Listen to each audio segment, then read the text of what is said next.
On the afternoon of April 18, 2024, in the city of Rumwa, located in the northwestern region of Hokkaido, Japan, a 17-year-old girl named Tsuki Murayama was getting ready to go out when she told her mother, "I'm going to meet my friend and I'll be back before 11 p.m.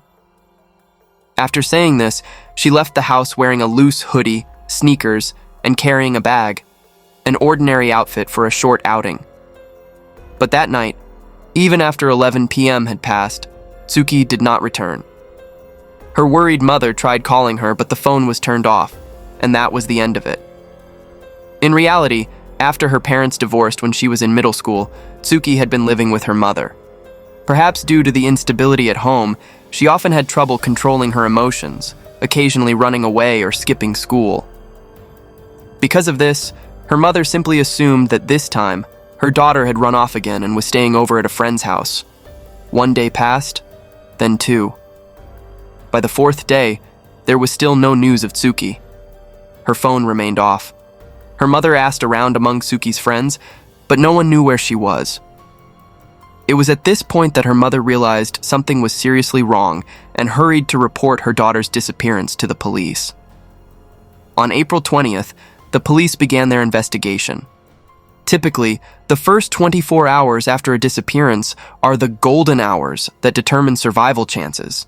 But in Tsuki's case, 4 days had already passed, making the situation extremely urgent. The police analyzed surveillance cameras and communication records to track down her whereabouts.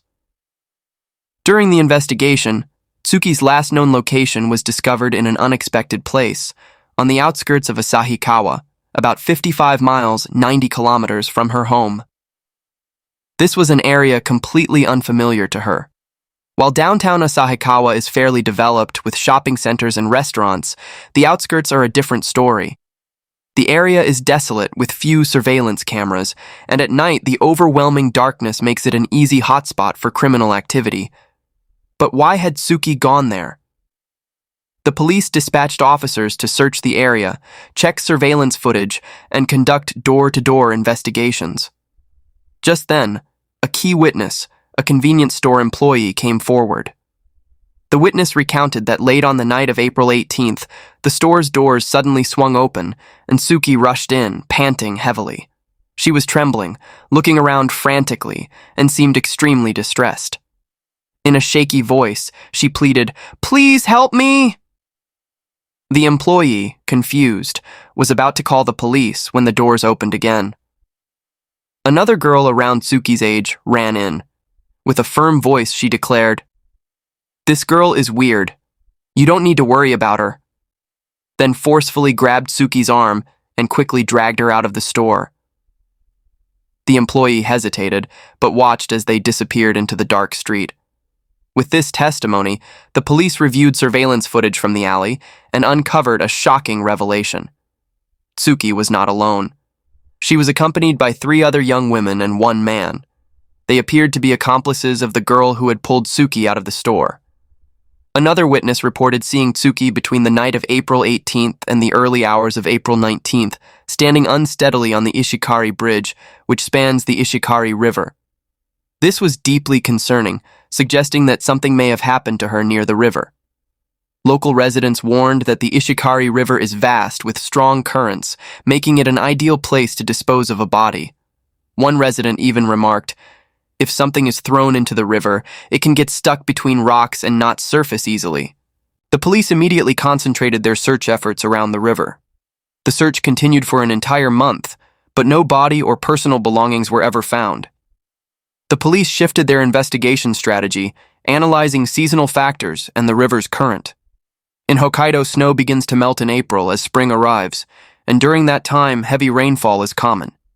These 2 factors significantly increase the river's water volume, possibly carrying the body far downstream. Expanding the search in that direction proved to be the right decision. Finally, at the end of May, a body was discovered downstream, about 37 miles from the Ishikari Bridge. The body was naked and severely decomposed, making visual identification impossible. After conducting DNA analysis and fingerprint comparison, the remains were confirmed to be Tsuki's. Near the body, police found her clothes and handbag, but strangely, her wallet and phone were missing, even though the bag's zipper was still securely closed. This suggested that the perpetrator may have taken her phone or discarded it elsewhere. The autopsy results revealed that Tsuki had died from drowning, but her body had multiple fractures and severe injuries, indicating that she had been beaten before her death. The injuries also resembled those caused by falling from a great height. Police believed that Tsuki's phone held the key to identifying the perpetrator, as it contained records of who she had met before she died. They sought cooperation from telecommunications providers and social media companies, and fortunately, they were able to retrieve all the data. In the process, a shocking discovery was made in Tsuki's direct messages. She had been receiving persistent threats. The messages included threats like, "Do you really want to die? If you don't want to die, give me the money. And send 100,000 yen now." These threats abruptly stopped on April 18th, the day Tsuki disappeared. Tracing the sender, police identified a 21-year-old woman named Uchida Riko. When they showed Riko's photo to the convenience store employee, the witness confirmed, "Yes, that's the girl who pulled Tsuki away that night." After a lengthy investigation, the final pieces of the puzzle began to fall into place. On June 12th, a month and a half after the incident, Uchida Riko was arrested on suspicion of murdering Tsuki. However, Riko was not an ordinary suspect. She admitted to meeting Tsuki, but vehemently denied killing her. "Yes, I met Tsuki and left her at the bridge, but I don't know if she fell or where she went after that," Riko insisted. Despite the threatening messages, police still lacked definitive proof that Riko had actually committed murder or inflicted harm on Tsuki. With Riko refusing to confess, the investigation hit a deadlock. Just when it seemed like the case might go unsolved, a major breakthrough occurred. In addition to the Ishikari Bridge, where Tsuki's body was found, there was another bridge over the Ishikari River, the Kamui Bridge. During an expanded search near this location, police unexpectedly discovered Tsuki's damaged phone. Immediately, forensic experts worked to recover the data. What they found was a shocking video. In the video, Tsuki was naked, lying face down on the floor, crying and desperately begging for her life. The screen was shaking, and in the background, the mocking laughter of Riko and her accomplices could be heard. Towards the end of the video, Tsuki, trembling in fear, was forced to sit on the bridge railing as Riko shouted, "Fall off! Just die!" This video was the decisive evidence that revealed the full details of Tsuki's murder. Riko was the mastermind, but several other young individuals were involved in the crime. Two of the accomplices were 16-year-old minors, so their identities were not disclosed.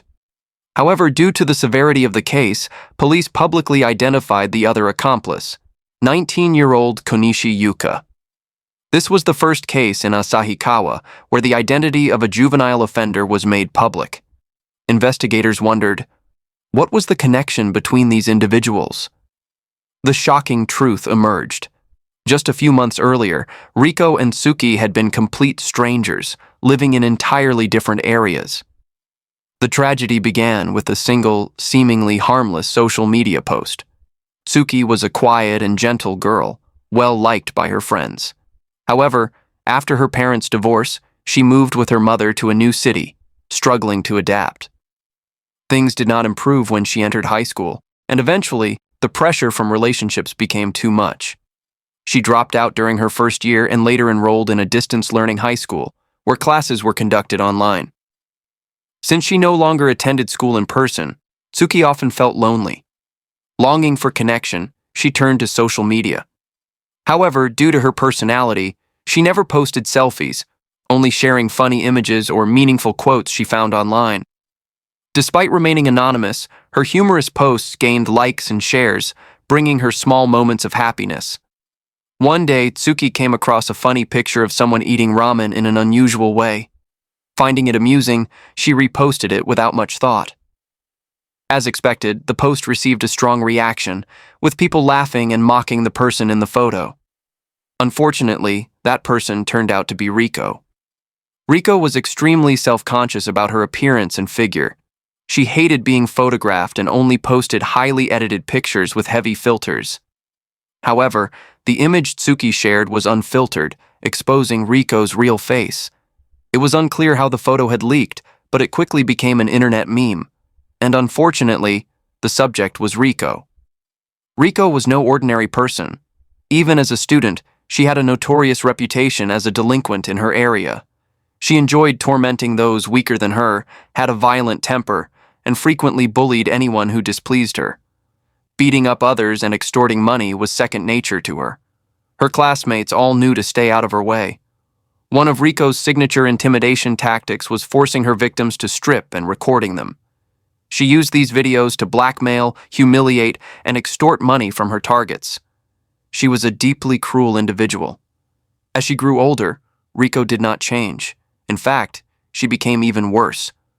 She frequently spent time in Asahikawa's nightlife districts, drinking excessively every day, and even becoming involved in drug dealing. Her associations with dangerous individuals led her into an increasingly reckless lifestyle, including engaging in exploitative and depraved sexual activities. Many of her demands to her so-called friends involved disturbing acts meant to satisfy her twisted desires. But how did Rico manage to sustain such a lavish lifestyle? In reality, she had no job. All her spending money came from those around her, almost through outright extortion, and she rarely paid anything back. Over time, people began to distance themselves from her, and her cash flow started to dry up.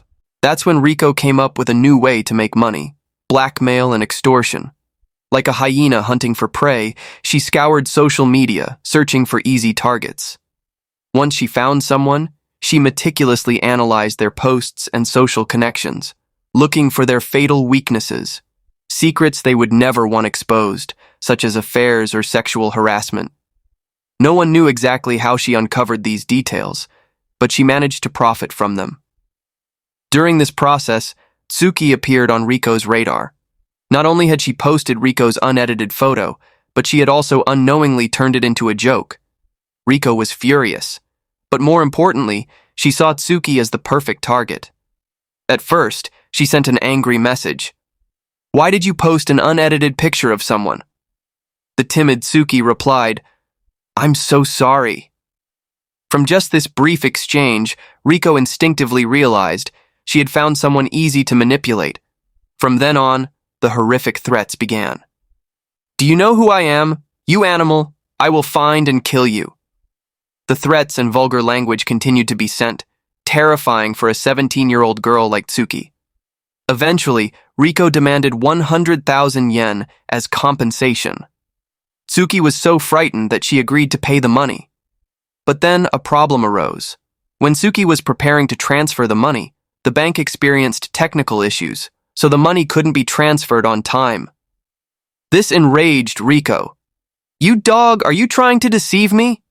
Do you need to die to come to your senses?" Tsuki was terrified and couldn't sleep because she thought Rico would find and harm her and her mother. Finally, Tsuki agreed to meet Rico in person to apologize and promise to pay the money.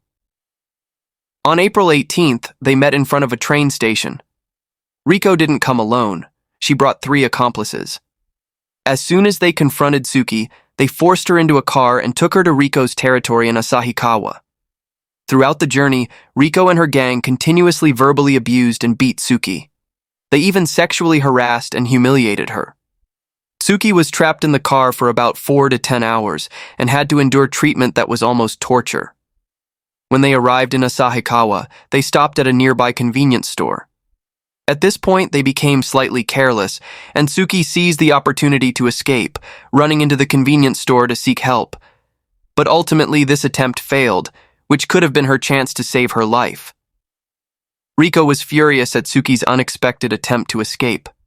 She dragged Tsuki into a dark alley and beat her nearly to death. After that, they forced her back into the car and drove to Ishikari Bridge. Since Rico had grown up in the area, she knew it was a secluded place with no surveillance cameras. However, when they arrived, they noticed that there were more cars passing by than expected. This isn't good, they thought, and decided to change their destination to Kamui Bridge instead. Once they arrived, the accomplices dragged Tsuki out of the car and stripped off all her clothes. Realizing the horror of what was about to happen, Tsuki sobbed and begged for her life. But the criminals laughed and recorded a video. Then, Riko forced Tsuki to sit on the bridge railing and ordered her to jump. In that state, Tsuki endured 4 to 5 hours of abuse and humiliation. Perhaps she realized that begging for mercy was pointless and saw death as a better option. Tsuki jumped off the bridge. After confirming that Tsuki was dead, Riko took her wallet and phone. The phone was later thrown far away from the bridge, and the group left the scene. Further details about the accomplices were revealed later. Yuka, the only accomplice whose identity was publicly disclosed, wasn't just involved on the fatal night. She had also helped Riko send the threatening messages from the very beginning. Yuka and Riko had a big sister-little sister type of relationship, though it seemed somewhat immature. Yuka was fully complicit in this horrific crime. Shocking truths about Yuka and Riko came to light. As expected, Yuka had been a problem child from a young age, hanging out with delinquents, bullying classmates, and even disrespecting teachers. She eventually befriended the worst of them all, Riko. As they grew older, they frequented bars and entertainment districts together. In fact, just 3 days after committing the crime, the two of them posted a video on social media, singing and happily driving around together. Even more disturbingly, Riko and Yuka had connections to unexpected figures, the Asahikawa police. While it seemed bizarre, Riko, despite being only in her early 20s, had a controlling and manipulative nature. She enjoyed associating with wealthy and influential figures in the area. She built relationships, even offering sexual favors to expand her network. She loved the feeling of being on equal footing with powerful people and frequently boasted about these connections. Although the drinking party with police officers had taken place before they committed the crime, ironically, some of those very officers were later assigned to investigate Tsuki's disappearance. A more shocking revelation followed. Riko had been having an affair with a senior officer assigned to the case. Around the time her threatening messages were discovered, she was involved in an illicit relationship with a high-ranking police officer whom she had met at a bar in April. It was almost unbelievable. A police officer having an affair with a local criminal, but the Japanese police force did not deny the allegations. The officer involved was demoted to the General Affairs Department and heavily criticized. Ironically, thanks to Riko and Yuka, the corruption and misconduct within the Hokkaido police force were exposed. In June 2024, Riko and Yuka were brought to trial on charges of murder, sexual assault, unlawful confinement, and extortion. The trial is still ongoing. This case has captivated Japan, and as the investigation continues, more details about Riko's unprecedented cruelty have sparked public outrage. With such a rare case of a female criminal mastermind, public sentiment strongly leans toward the harshest possible punishment for both of them. However, the final verdict remains to be seen. Let's wait and see. I'll update you as soon as there are new developments. Now, let's move on to our second case. In the early morning of May 21, 2006, in an abandoned house scheduled for demolition in Nana District, Beijing, the horrifying body of a woman was discovered. The victim's condition was gruesome. Her clothes were partially stripped, her face and body were swollen beyond recognition from severe beatings, and there were burn marks on her scalp and lower body. The horrific scene led the first people who found her to suspect that she had been killed by a gang in an act of brutal revenge. The victim's identity was soon confirmed. She was Ding Xiaonan, a 36-year-old housewife who had built a happy family life in Beijing. In 1992, she married a man from her hometown and together they had a son. The couple worked at a small supermarket, living an honest and hard-working life.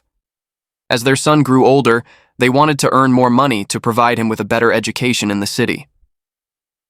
In 2000, they moved to Beijing, where Ding started working at the same company as her younger brother, gradually settling into a stable life. The crime took place in the early hours of May 21, 2006, after 1 a.m. That night, Ding was worried because her husband hadn't come home. He was attending a company party nearby. When she noticed that a light drizzle had started, she remembered that her husband hadn't brought an umbrella. She called him and said, "Honey, I'll wait outside with an umbrella. Come home soon." The couple was very close and always cared for each other, but tragically, that call would be the last time her husband ever heard her voice. In the early morning hours, her husband, Lang Mengxiong, finally returned home. But Ding was nowhere to be found, even though she had said she would be waiting for him. He assumed she had gone back inside because he was late, but when he entered the house, she wasn't there either. He called her phone, but it rang unanswered. At this point, he thought maybe she was upset because he had been drinking and had gone to sleep at her brother's house. With that thought, he went to bed. At daybreak, Lang left the house to go check on his wife at her brother's place. But strangely, after walking only a short distance, he saw police officers gathered around an abandoned building near their home, with a crowd of onlookers forming around the scene. Curious, he stepped closer. Through a gap in the crowd, he caught a glimpse of a figure lying on the ground. In that instant, his heart stopped. He recognized his wife's silhouette immediately. Desperate, he pushed through the crowd, shouting, "That's my wife! Let me see her!" But investigators blocked him from entering the crime scene for one devastating reason.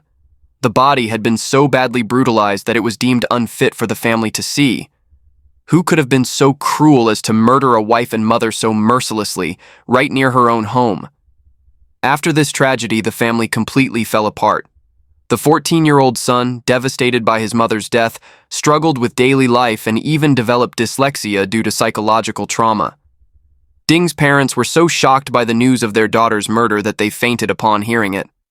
But the person who suffered the most was her husband. Even though he had a legitimate reason for being out, attending a company party, he blamed himself endlessly. "If only I had come home a little earlier. I should have come home sooner," he repeated, convinced that it was all his fault. Meanwhile, the investigation did not go as smoothly as expected.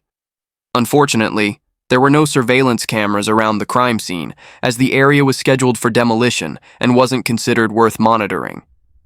However, high-risk areas like this should have had more cameras. With no footage and no witnesses, investigators were at a standstill. However, after expanding their investigation and questioning people in the surrounding areas, police discovered that another assault had occurred nearby on the same day. The victim had been attacked randomly and also had burn marks on their body. The method seemed eerily similar. Luckily, that crime scene did have surveillance cameras. Suspecting that both attacks might have been carried out by the same perpetrator, police carefully examined the footage. What they found was shocking. It wasn't just one person, but a group of 4, 2 males and 2 females, all minors. The group was arrested at an internet cafe, casually playing video games when police suddenly appeared. They looked confused, but showed no remorse for their actions. At first, police detained them for the assault caught on camera, but they also questioned them about Ding's murder. In a shocking twist, the group immediately confessed, "Yes, we did that too." They admitted to the crime so casually that even the officers were stunned. When police asked why they had committed such a horrific act, one of them gave a chilling response. "Because we were bored. Hearing people scream for help was exciting." At first, investigators suspected that this brutal crime was driven by personal hatred, given the horrific state of the victim's body. But in reality, the perpetrators and the victim had never even met. They had killed her for no reason, just out of pure, twisted amusement. A furious officer couldn't hold back and demanded, "Aren't you afraid of being arrested?" Their response was even more shocking. "We're young, so we're not scared." The 2 male suspects in the group were 17-year-old twin brothers, Miao Dale and Miao Xiaoxi. They belonged to the Miao ethnic minority and had grown up in extreme poverty, receiving almost no formal education. Their parents had separated early, leaving the 2 brothers to live with their father. However, their father was too busy working to make a living. He only came home to sleep, leaving a small amount of money behind for them to survive on. Gradually, the twin brothers became problematic students at school, eventually dropping out and surviving through petty theft. They later started dating 2 girls they had met at an internet cafe, 19-year-old Yan Lina and 16-year-old Lei Juan. Both girls were runaways, just like them. The Miao brothers brought their girlfriends home to live with them since their father only came home to sleep. When their father objected, they didn't care. As long as they didn't have to face him, they stayed home during the day while he was at work, and went out at night when he came back. Whenever they had money, they spent their nights at karaoke bars and internet cafes. But when they ran out of money, they went out looking for ways to get more. They decided that mugging was the easiest way. We can just threaten people and take their money. On the day of the crime, they wandered through deserted alleys, successfully robbing 5 people. Incredibly, they committed all of these attacks in just one day. Realizing how easy and profitable it was, they continued searching for their next victim. That was when Ding, waiting for her husband late at night, came into their view. That night, Ding noticed 4 teenagers approaching. They looked young, almost like students, so she wasn't too worried. But suddenly, all 4 surrounded her. Without warning, Lina lunged at Ding, causing both of them to fall to the ground. At that moment, Miao Dale, the older twin, acted enraged. "You made my girlfriend fall!" It was absurd. They were the ones who had attacked her. Ding tried to explain that the girl had fallen on her own, but since this had been their plan all along, her words had no effect. Miao Dale suddenly slapped Ding across the face, threatening her and demanding money. Surrounded by 4 aggressive teenagers, Ding was terrified and quickly took out about 200 yuan from her pocket. But they weren't satisfied. "That's all you have?" Miao Dale searched her pockets and took her cell phone as well. Ding thought they would let her go after she had given them all her money and valuables. But then, the Miao brothers picked up a wooden stick from nearby and started mercilessly beating her. Ding pleaded with them, "Please don't do this. My son is 14 years old. He's about the same age as you. I could be your mother. Why are you doing this?" But these deranged teenagers didn't care. In fact, hearing those words only made Lina more violent. Lina had deep emotional trauma from being abandoned by both of her divorced parents, each one shoving the responsibility of raising her onto the other. When she heard the word mother, her suppressed rage exploded, and she took it all out on the innocent victim. The situation was beyond horrifying. 4 teenagers mercilessly beat Ding, laughing and taking turns attacking her. Eventually, they stripped off her clothes, exposing her skin. At that moment, Miao Dale pulled a lighter from his pocket and set fire to her lower body, her hair, and even her scalp. Even as Ding screamed in agony, the group showed no fear or hesitation. Instead, they became even more excited, thrilled by their own depraved actions. You may wonder, didn't anyone witness this brutal crime? The answer is devastating. Yes, people heard her cries for help. Nearby residents undoubtedly heard Ding screaming. Cars even passed by the scene, but no one stopped to help the woman who was being brutally beaten in the street. Eventually, as Ding's screams weakened and she stopped moving, the 4 searched her pockets one last time, took whatever money she had left, and calmly walked away. During police interrogation, the criminals admitted everything. "We didn't mean to kill her. We just got too excited and hit her too much. We thought she had only passed out." According to Miao Dale, they had attacked a total of 6 people on that day, including Ding. Their first victim was an elderly woman collecting scraps. They set fire to her beard, finding it amusing. Fueled by excitement, they kept attacking more people. And when their bloodlust peaked, they found Ding. That's why her injuries were so horrifying. But perhaps the most shocking part of all was Miao Dale's demeanor during the confession. As he described how he attacked, beat, and burned Ding, he kept raising his eyebrows and chuckling. With a disturbing smirk, he even reenacted the moment. "I turned and kicked her hard in the stomach. She fell to the ground instantly, completely powerless." What was the court's verdict for these teenage murderers? Did they escape the law just because they were minors? At the initial trial, the court convicted them of aggravated assault and robbery. Miao Dale and Lina, the ringleaders, were sentenced to 17 years in prison. Miao Xiaoxi received 14 years. Lei Juwen, the youngest, who was still under 16 at the time of the crime, received only 9 years. Despite being minors, they were given relatively harsh sentences. However, the victim's family, especially her husband Lang, was outraged. He believed the punishment was far too light for such a brutal crime and filed an appeal. At the appeals trial, the court ruled that due to the extreme cruelty of the crime, Miao Dale's sentence was increased to life in prison. Meanwhile, the sentences for the other accomplices remained unchanged. At this point, the unmentioned figures finally appeared, the parents of the criminals. They pleaded, "Please forgive them. They are children who grew up in poverty. They need education." But these were nothing more than selfish excuses. Because of their failure in parenting, an innocent person lost her life. I believe the parents must also bear a significant part of the responsibility. In an interview, the father of the Miao twins blamed poverty. "I want to compensate the victim's family, but I have no money. I can't even afford food and clothing for myself. All I can do is apologize sincerely." It's hard to tell whether this was a genuine apology or simply a plea for sympathy. Were these teenagers born as monsters, or did they become monsters due to the neglect of adults? They killed a complete stranger purely for fun. We may never have a definite answer, but perhaps if they had received proper care and education, this tragedy could have been prevented. The final verdict was delivered in January 2008. Now, 17 years have passed. 2 of the criminals have likely been released and reintegrated into society, while the other 2 remain in prison. But the question remains, do any of them truly regret their crimes? Many people still wonder, but only time will tell. In the end, I only hope that you all stay cautious and safe whenever you go out, especially at night. And with that, our video comes to an end. Goodbye.